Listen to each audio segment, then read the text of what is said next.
So I ask you this for the comments. You guys tell me why women love this stuff.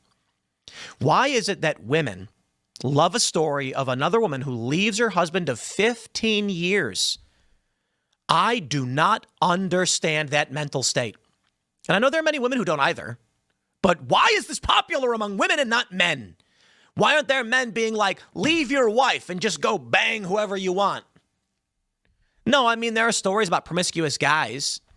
The famous line from Avengers where Captain America says to Tony Stark, without that suit, what are you? And he goes, genius, billionaire, playboy, philanthropist. Playboy, right? There are a lot of guys that want to be like that, rich with concubines and harems or whatever. But I feel like most guys who get married, they're not chasing stories like this. Maybe I'm wrong. Maybe I'm completely wrong. You tell me in the comments. Let me know.